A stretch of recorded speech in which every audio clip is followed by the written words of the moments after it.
Hi again, everybody. Welcome inside Salesforce Court. This is where Fever Training Camp has been held the majority of the time. They just wrapped up day 9 of Fever Training Camp. I'm Scott Agnes of FieldhouseFiles.com. Make sure you are subscribed there as well to my YouTube channel. Had Ryan Ruocco on the podcast today, by the way. He was at practice before calling tonight's Game 3 of Pacers Cavs. This was their final practice before their final preseason game coming up Saturday afternoon down in Atlanta. No player has been ruled out, and it's a combination of them wanting to see everybody get some time on the court, but also continue to build upon where they are right now, add to that chemistry and add to those details that they have been implementing during their 4 practices this week here in Indianapolis. No player has again been ruled out. We also got the most thorough update that we have directly from the source in Caitlin Clark, talking about the left leg injury, the tightness she has been dealing with, but she downplayed it. Didn't seem to be too concerned with it, said maybe too much time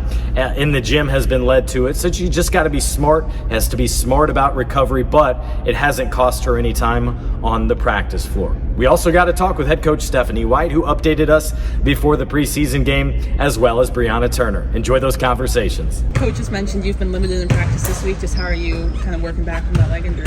Yeah, I think taking my time. I feel really good, honestly, and excited to get out there and play again tomorrow, work on things that we need to work on, and yeah, Maria's been great. Our medical staff has been really helpful. But I feel really good, honestly. What has it kept you from doing?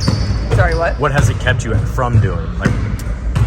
Honestly, when I'm in practice, I'm full go. I'm not limited in any regard. Whatever drills I'm in the last 2 days, I've been pretty active, and there's no reason to overdo anything right now. It's been the beginning of the season.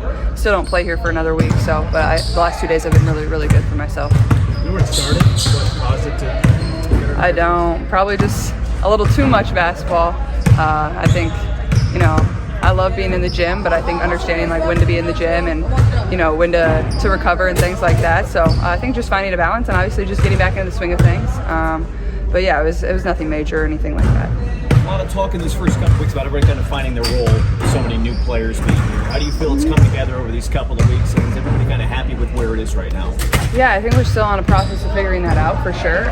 That's great why we have another preseason game here, and try different lineups, try different things, see who works well together, and we have analytics people that are tracking all of that, so you can really see in the numbers what's working well for us and what's not. And I think everybody's embracing what their role is, and you're trying to figure that out as this goes. But nobody's trying to do too much. They're just trying to be a great team player. Everybody's supporting each other, but I think as this last preseason game wraps up, we'll have a better idea of that. And everybody's just kind of, I think, itching to get out there and play a real game at this point. Is there part of that in practice here where you can be surprised by some of that, where you put a combo out there and go, okay, this is something new? Yeah, and I think that's what's so great about our roster is the depth. There's so many different things we can try. Like in here today on defense, we can go, quick and a little shorter and fast, or we can go a little taller and really long. We have some very athletic players. When you put DB out there, you put Lexi out there, we have some really long players that can get in passing lanes and cause some problems, especially on the defensive end. So that's why practice is great. You try different things, you see what works well, but I think that's the great thing about our team. We have a lot of depth, so if something's not working in the game, you just go to the next and try something. And yeah, I think that's why we've been using practice as much as we can, is we've been in here for 2 hours, a little more every day, and just trying different things out. In what ways does Kelsey maybe seem more confident or comfortable or enjoying the start of this season? Have you seen that?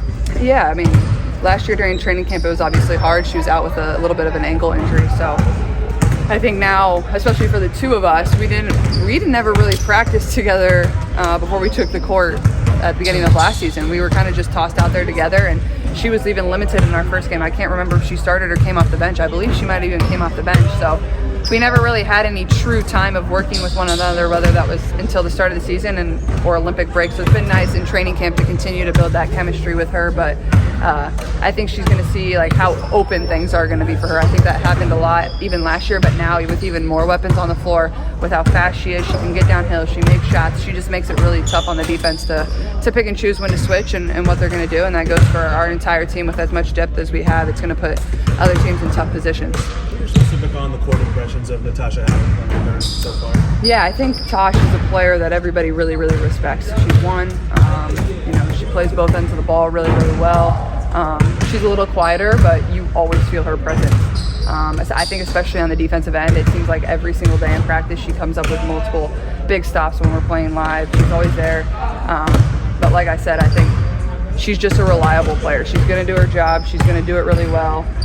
And I've loved getting to play with her. She runs the floor well. She has really great hands. So yeah. Did you make up Wednesday just now? Oh, I've never seen anything like that. It was pretty incredible. Pretty incredible. Thanks guys. What strikes you as different about this training camp than some of the other ones that you've been in your career? I think just like the energy is different. Steph and her staff, they put us all in great positions to be successful. So I think it's really exciting. We do a lot of work pre-practice, post-practice. I think we're just really locked in. Everyone knows what their roles are, so that really helps when everyone's knows what their role, what they're supposed to be doing on the court. What has the focus been going into that final preseason game tomorrow? Just tightening things up on the defensive end, making sure we're running our sets well. We're going to make sure we're setting really great screens, using our screens, waiting for screens, and also just great communication on offensive end and on the defensive end as well. Of your teammates, has anyone stood out from that standpoint, from the communication and leadership?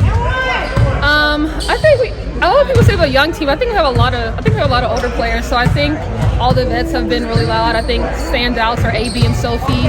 Sophie's always cheering and encouraging people.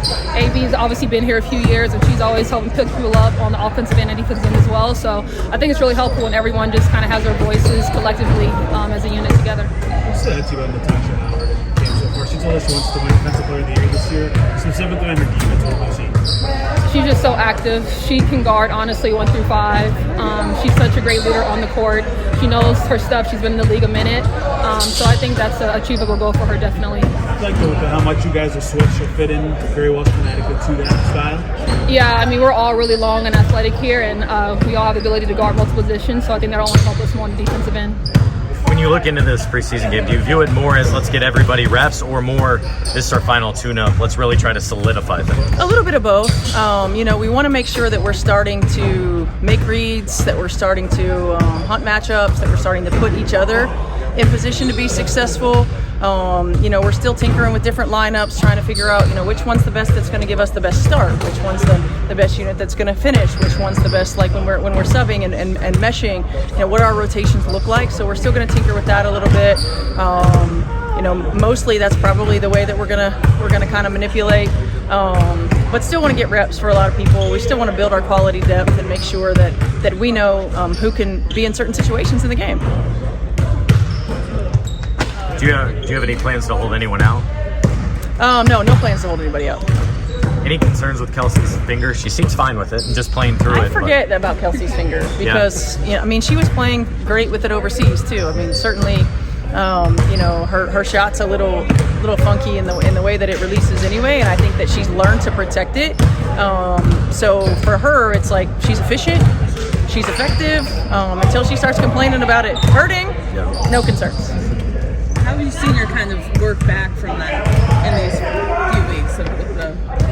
I mean, I really haven't noticed anything. I mean, she was scoring 30 over there with a finger looking crazy. So I haven't really noticed her having any kind of issues. I think the biggest thing is seeing the swelling go down, seeing a little bit more range of motion, the work that she put in, to position herself for that. And the most important thing to me is that it's not getting hurt every time it gets tweaked. And I think that through her rehab and her work in rehab, we've worked through that. How do you come to build a rotation? Coach, we just heard you have analytics looking at matchups. How do you kind of go about that throughout a game? Yeah, that was a struggle at my time in Connecticut. We couldn't really build a consistent rotation, and so now having the quality depth to do that. Number one, we want to be efficient throughout 4 quarters. In fact, we'd love to get better throughout 4 quarters. So if we have any kind of a dip, what is that? What does it look like? We want to have great starts, but we also want to have energy off the bench, and we don't want to have a drop in production. We don't want to have a drop in anything really when we get our team coming off the bench. So it's evaluating those non-tangible things, right? That the intangibles that you can't look at through analytics, and then it's looking at the numbers. Like what's our best offensive lineup? What's our best defensive lineup? What's our best lineup with a net rating? Who's best under pressure? Who can finish ball games? Those kinds of situations that we look at and really rely on the analytics folks to help us with.